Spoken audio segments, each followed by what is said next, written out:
বলের মতন ফুলকো ফুলকো এই নিরামিষ ছাতুর কচুরি এতটা ভালো লাগে যে এর সাথে খাওয়ার জন্য কোনো রকমের তরকারির দরকারই পড়ে না। গরম গরম এই কচুরিগুলো খেতে অসাধারণ লাগে।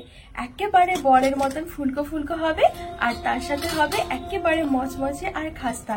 বানানো কিন্তু খুবই সহজ, আর এই কচুরি বানানোর অনেকক্ষণ পর পর্যন্ত কিন্তু একেবারে বলের মতন এরকম ফুলকো ফুলকো আর এরকম খাস্তা থাকবে। খেতে দারুণ হয়। নিরামিষ দিনেও চাইলে কিন্তু ঝটপট তৈরি করে নিতে পারেন। আর সাথে খাওয়ার জন্য কিন্তু ছোলা ডালের তরকারি বা আলুর দমও রাখতে পারেন। নমস্কার বন্ধুরা, প্রতিদিনের মতো আরো একটা দারুণ রেসিপি নিয়ে হাজির হয়ে গেছি। আজকে আমি আপনাদেরকে তৈরি করে দেখাবো নিরামিষ ছাতুর কচুরি। এই ছাতুর কচুরিগুলো কিন্তু গরম গরম খেতে দারুণ লাগে। কোনো রকমের তরকারির প্রয়োজন হবে না, শুধুই খেয়ে নেওয়া যায়। আর চাইলে কিন্তু আপনারা নিরামিষ ছোলার ডাল বা নিরামিষ আলুর দমের সাথেও কিন্তু পুরো জমে যায়। নিরামিষ দিনে চাইলে কিন্তু ঝটপট তৈরি করে নিতে পারবেন। খুবই সহজ তৈরি করা, সামান্য কয়েকটা উপকরণ থাকলে কিন্তু হয়ে যাবে। তো বন্ধুরা চলুন আমি খুবই সহজ পদ্ধতিতে আপনাদেরকে এই ছাতুর কচুরি তৈরি করে দেখাবো। আশা করছি অনেক পছন্দ হবে। তো পুরো ভিডিওটা শেষ পর্যন্ত দেখার অনুরোধ রইল। এই কচুরি তৈরি করতে আমি এখানে নিয়েছি 1.5 বাটি মতন, মানে 1.5 কাপ মতন নিয়েছি ময়দা। চাইলে কিন্তু আপনারা আটা দিয়ে তৈরি করতে পারেন, তবে ময়দা দিয়ে কিন্তু কচুরিগুলো খেতে অনেক বেশি টেস্টি হয়। তো এবার আমি এখানে একটা বাটির মধ্যে নিয়ে নেব।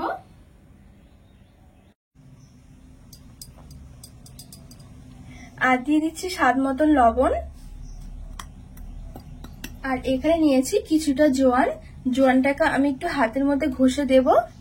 আর এই জোয়ানটা দিলে হবে কি, অনেক সময় দেখবেন আমরা যখন কচুরি খাই তখন কিন্তু একটু অম্বল ভাব মনে হয়, সেই অম্বল ভাবটা কিন্তু থাকবে না এই জোয়ানটা দিলে কচুরির মধ্যে। এবারে দিয়ে দেবো আমি 2 টেবিল চামচের মতন ঘি।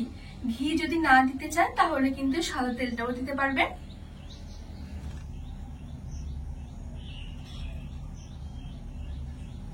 এবারে আমি সবকিছু ভালো করে ময়াম করে নেব।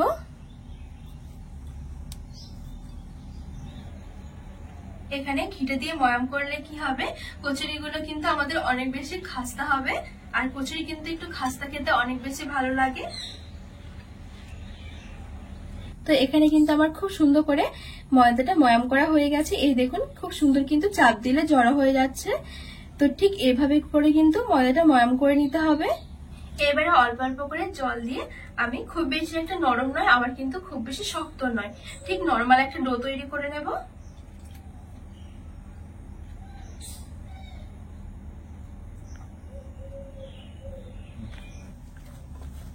তো এই কচুরির জন্য এই ডোটা কিন্তু ঠিক এভাবে করে একটু ঠেসে ঠেসে মাখতে হবে। তো এখানে আমি এই ডোটা দেখুন খুব সুন্দর করে কিন্তু মেখে নিয়েছি। খুব বেশি একটা নরম করে নিই, আবার কিন্তু একেবারে শক্তই নয়। এবারে ঢাকা চাপা দিয়ে আমি এক সাইডে কিছুক্ষণ 10 থেকে 15 মিনিটের জন্য একটু রেস্টে রেখে দেব। আর এইদিকে চলুন আমি এই ছাতুর কচুরির জন্য ছাতুর পুরটা তৈরি করে নেব। তো এখানে আমি একটা বাটি নিয়ে নিচ্ছি 2 টেবিল চামচের মতন ছোলার ছাতু।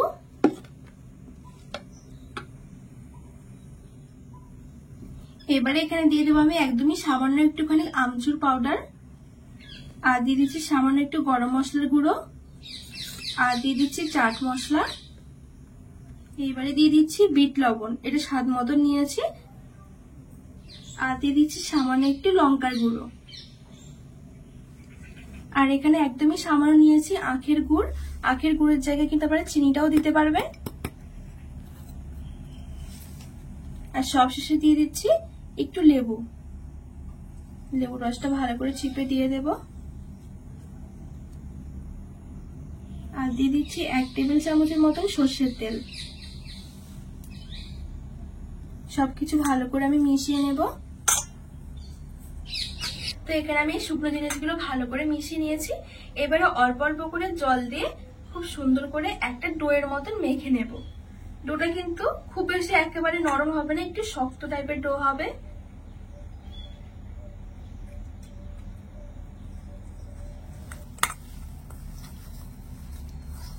তো বন্ধুরা এই দেখুন এখানে কিন্তু আমি এই ছাতুটা মেখে একটা ডোয়ের মতন করে নিয়েছি।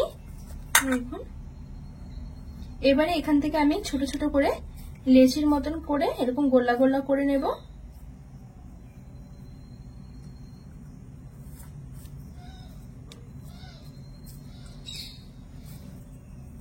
আর এখানে কিন্তু আমি খুব বেশি একটা শক্ত রাখিনি, তাহলে কিন্তু কচুরিগুলো বেলতে আমাদের অসুবিধা হয়ে যাবে। একটু নরম করতে হবে। দেখুন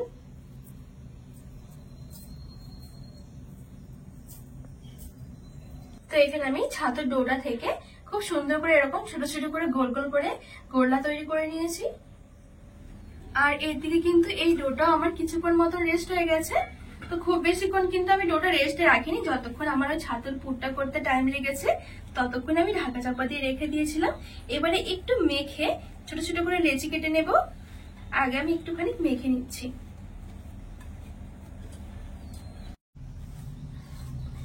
তো এখানে আমি খুব সুন্দর করে মেখে নিয়েছি। এবারে এখান থেকে ছোট ছোট করে লেচি বের করে নেব।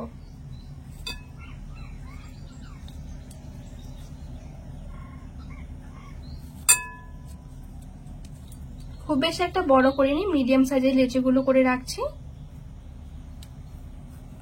যদি মনে করেন যে ছাতুর কচুরিগুলো একেবারে ছোট ছোট করে বানাবেন, তো সেক্ষেত্রে আরেকটু ছোট ছোট করে ডোটা কেটে নিতে হবে।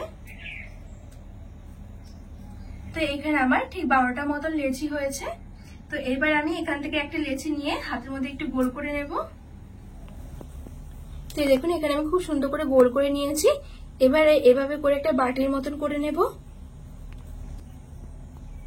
এবারে এখান থেকে আমি যে ছাতুর দিয়ে গোল্লা গোল্লা করে রেখেছি, এবারে এগুলো নিয়ে ঠিক এই বাটির মধ্যে দিয়ে দিচ্ছি।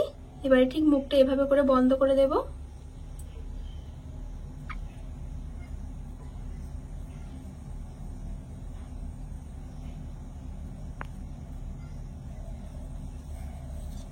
আবারও ভালো করে গোল করে নেব। তো দেখুন এখানে কিন্তু আমি খুব সুন্দর করে একটা লেচি তৈরি করে নিয়েছি ছাতুর গোল্লাটা ভরে। এবারে চাটুর মধ্যে আমি একটুখানি তেল লাগিয়ে নিচ্ছি। এবারে এখান থেকে ছাতুর পুর ভরা এই লেচিটা নিয়ে একটু বেলে নেব। আর এখানে চেষ্টা করতে হবে যে লেচির মধ্যে পুরগুলো ভরে সঙ্গে সঙ্গে বেলে ভেজে নেওয়ার কচুরিগুলো। তা না হলে যেহেতু আমি পুরের মধ্যে লবণ দিয়েছিলাম, সেজন্য কিন্তু একটু জল ছাড়বে। জল ছাড়লে কিন্তু ওই বেলতে কিন্তু আমাদের একটু অসুবিধা হয়ে যাবে, বেলতে হয়তো ছিঁড়েও যেতে পারে।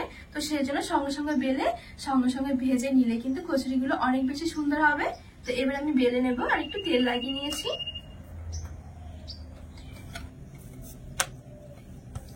চারদিক থেকে সমানভাবে বেলতে হবে, তাহলে কিন্তু সমানভাবে ফুলবে।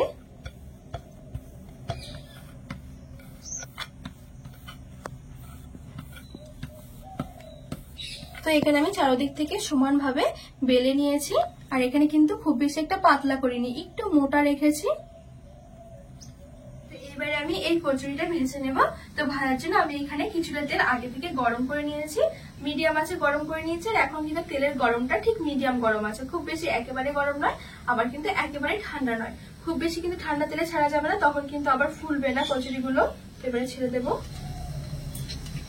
তো কচুরিটা যখন উপর দিয়ে এভাবে করে ভাজতে থাকবে, তখন এরকম একটা চামচ দিয়ে উপর দিয়ে আমি এভাবে করে একটু তেল ছিটকাবো, তাহলে কিন্তু কচুরিটা দেখা যাবে খুব সুন্দরভাবে কিন্তু ফুলবে। তো দেখুন বন্ধুরা কত সুন্দর ফুলছে। এইভাবে কিন্তু উপর দিয়ে তেলটা ছিটকালে কচুরিগুলো কিন্তু অনেকক্ষণ পর্যন্ত মচমচে থাকবে, আর খেতেও কিন্তু অনেক বেশি সুন্দর লাগবে। তো উল্টে দেবো, উল্টে ওই পিঠটা হালকা করে একটু ভেজে নেব। তো এই দেখুন এখানে কিন্তু আমার এই কচুরিটা খুব সুন্দরভাবে ভাজা হয়ে গেছে, কত সুন্দর ফুলেছে দেখুন।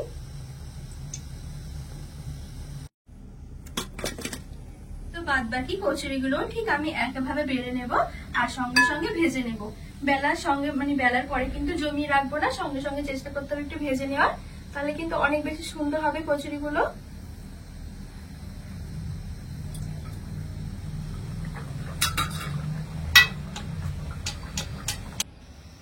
তো আবারও আমি চামচ দিয়ে এভাবে করে তেল ছিটকে দিচ্ছি। দেখুন কত সুন্দর করে কচুরিগুলো ফুলছে। আর বন্ধুরা ভাজতে কিন্তু একদমই সময় লাগবে না, খুবই অল্প সময়ের মধ্যে কিন্তু কচুরিগুলো ভাজা হয়ে যাবে। উল্টে দুটো দিকই খুব সুন্দর করে ভেজে নেব। তো বন্ধুরা এখানে কিন্তু আমার এই কচুরিটাও খুব সুন্দর করে ভাজা হয়ে গেছে। তো তেল ঝরিয়ে নিয়েছি, এবার আমি প্লেটে তুলে নেব। আর বন্ধুরা এভাবে করে তৈরি করলে কিন্তু প্রত্যেকটা কচুরি একেবারে বলের মতন করে ফুলবে। এই দেখুন কত সুন্দর ফুলেছে কচুরিগুলো। তো বাদ বাকি কচুরিগুলো ঠিক আমি একইভাবে ভেজে নেব, খুবই সহজ বন্ধুরা, একদমই অল্প সময়ের মধ্যে রেডি হয়ে যাবে। এই দেখুন দেখতে কতটা সুন্দর লাগছে, আর প্রত্যেকটা কচুরি কিন্তু একেবারে ডুমো ডুমো হয়ে ফুলেছে। তো এখানে মোটামুটি আমার সবগুলো কচুরি কিন্তু খুব সুন্দরভাবে ভাজা হয়ে গেছে। আর এই দেখুন দেখতে কতটা সুন্দর লাগছে। এখানে কচুরিগুলোর সাইজটা একটু বড় হয়েছে, চাইলে কিন্তু আপনারা আর একটুখানি ছোট করে তৈরি করে নিতে পারেন। তো এই দেখুন কত সুন্দর মচমচার খাস্তা হয়েছে, ভেতরটা কিন্তু একেবারে ফাঁপা। দেখুন কি সুন্দর লাগছে দেখতে, খেতে কিন্তু দারুণ হয়। নিরামিষ ছোলার ডাল বা আলুর তরকারি বা যে কোনো তরকারি বা এমনি কিন্তু এরকম গরম গরম অবস্থাতে শুধুই খেয়ে নেওয়া যায়, এতটা টেস্টি হয় এই কচুরিগুলো। তো বন্ধুরা আজকে এই ছাতুর কচুরি রেসিপি আপনাদের কেমন লেগেছে অবশ্যই কিন্তু কমেন্ট করে জানাবেন। আর অবশ্যই কিন্তু বাড়িতে এভাবে একবার হলেও বানিয়ে দেখবেন, নিরামিষ দিনেও কিন্তু দারুণ লাগে গরম গরম খেতে। তো রেসিপিটি ভালো লাগলে চ্যানেলটিকে সাবস্ক্রাইব করে পাশে থাকা অনুরোধ রইল।